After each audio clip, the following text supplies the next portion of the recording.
Vous l'avez appris jeudi, Asensio, le joueur du Real Madrid, est sur les tablettes du Paris Saint-Germain et même un peu plus que ça, puisqu'a priori, il serait parti pour rejoindre le club de la capitale l'été prochain. Alors la question, Martin, on va pas faire patienter les gens. Est-ce que Marco Asensio est une bonne recrue pour le Paris Saint-Germain? Eh ben, on va pas faire attendre les gens, non. Voilà. C'est la recrue caricature. La recrue caricature du Paris Saint-Germain, c'est-à-dire qu'il regroupe à peu près tout ce qu'il ne faut pas, mais tout ce que Paris aime bien. C'est un joueur inconstant, voilà, qui a tendance à disparaître dans les grands matchs et qui n'a pas réussi à s'imposer au Real Madrid, qui ne fait d'ailleurs rien pour le retenir, a priori.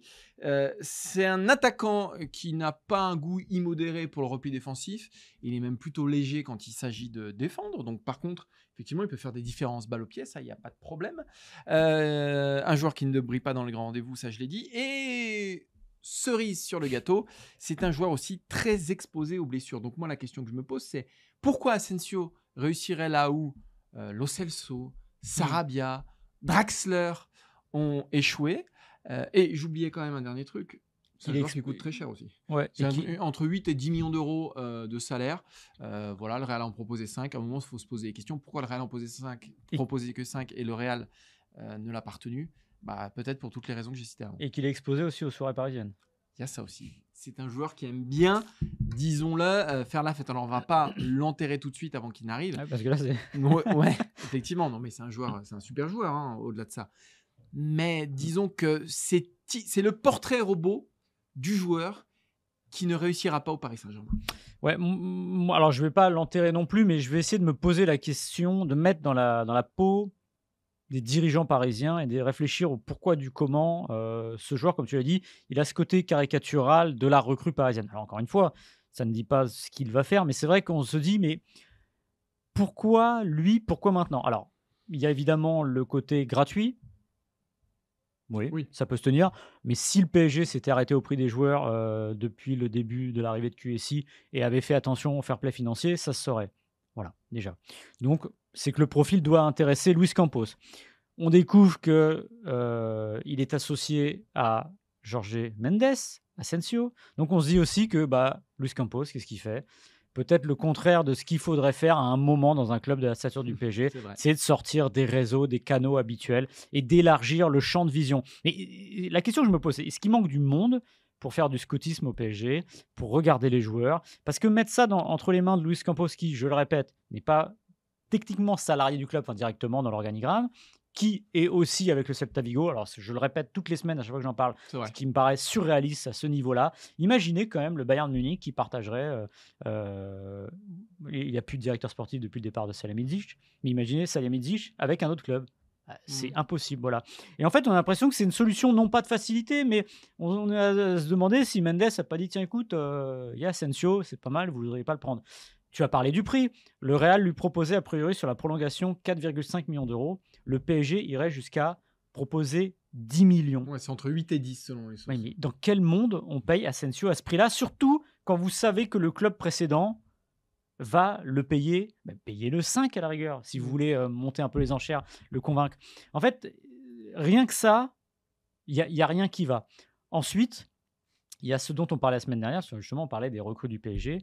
Et moi, je tiens à ça, c'est-à-dire que le côté calibrage du joueur. Je pense que les recrues de Campos, façon Fabian Ruiz, Carlos Soler, c'est des joueurs qui ne sont pas calibrés pour le PSG. Calibré pour le PSG, à mon avis, c'est quelqu'un qui vient d'un club installé. Le Real Madrid en est un. Mais si possible, avec un joueur qui est aussi installé et qui fait des choses intéressantes dans ce club-là. Or, Asensio, il vient du club installé, mais des choses intéressantes. On y a cru un moment. Souvenez-vous, quand il est espoir, souvenez-vous l'Euro 2017, son triplé contre la Macédoine. On le voit gros comme une maison, ça va être un super joueur. Or, sur le chemin, il s'est un peu perdu. Il a 27 ans aujourd'hui. Quand même. Et oui, voilà, il a 27 ans. C'est plus le joueur de 23-24 ans. C'est un joueur... On dit, alors ça dépend des joueurs, mais on dit qu'on arrive après dans notre prime de la carrière, au sommet, à peu près à ce moment-là. Je pense qu'il n'y est pas, enfin j'espère pour lui. J'espère pour lui. Il y a autre chose, c'est que c'est un joueur qui a eu moult occasions de briller dans les grosses affiches, parce qu'il n'y a pas un club qui a joué plus de grands matchs que le Real Madrid sur les 10 dernières années. Et ça tombe bien, il était là-bas. Qu'est-ce qu'on regarde en décortiquant un peu ces feuilles de match? Alors on voit qu'en Liga, il est souvent remplaçant, mais il peut aussi être titulaire. Il marque souvent face à des équipes petites ou moyennes. En Ligue des Champions, depuis les huitièmes de finale, hein, parce qu'il a joué les Mm. derniers matchs, mais où il y avait moins d'enjeux. En Ligue des Champions, depuis les huitièmes de finale, donc je rappelle que le Real est quand même allé jusqu'en demi.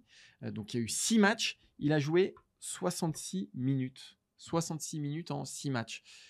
Voilà, ça dit tout de la confiance que lui accorde Carlo Ancelotti dans les moments qui comptent. Mm. Or, Paris, pour grandir, ils ont besoin de quoi? Ils ont besoin de joueurs qui prennent leurs responsabilités dans les moments qui comptent, parce que c'est ce qui leur a manqué ces dernières années. Voilà. Un joueur qui est là, qui porte le collectif, qui va secouer un peu les têtes, qui va laver aussi les têtes. Asensio, c'est tout sauf ça. Mm. Asensio, alors, encore une fois, en sortie de banc, même titulaire en Ligue 1, il va faire plus de différence qu'Ekitike, plus de différence que Soler, il va faire plus de différence que Sarabia, que voilà. Mais est-ce qu'il sera plus utile au Paris Saint-Germain pour autant? Pour moi, de ce que j'ai vu jusqu'ici, c'est non la réponse. Et j'entends l'argument auquel vous pensez, je suis sûr, à ce moment-là en nous écoutant, c'est que oui, mais bon, le Paris Saint-Germain manque de profondeur sur le banc. Ce qu'on a entendu toute cette année. Alors ça, déjà, je trouve que c'est un peu léger, parce qu'il suffisait de mettre, quand il était là, Neymar sur le banc, vous auriez de la profondeur tout de suite. Il suffit de ne pas faire jouer les trois en même temps. Bon, bref. En tout cas, c'est sûr que vous ne pouvez pas mettre vos œufs dans le même panier. Alors, très bien. Imaginons qu'Asensio arrive pour donner de la profondeur au banc. Ok. Mais c'est qui est devant lui maintenant? C'est pas Messi. Il s'en va. Neymar, le PSG espère s'en débarrasser. Donc, en gros, il n'y aurait que Mbappé. Donc, il manque toujours ce joueur de très gros calibre, le Bernardo Silva, Oui. par exemple. Si c'est lui, là, oui. Mais ça fait toujours bizarre de se dire qu'ils s'attaquent à ce sujet-là avant. J'ai l'impression qu'avant, ils sont en train de construire le toit, entre guillemets, ou mettre la boîte aux lettres avant de faire les fondations de la maison.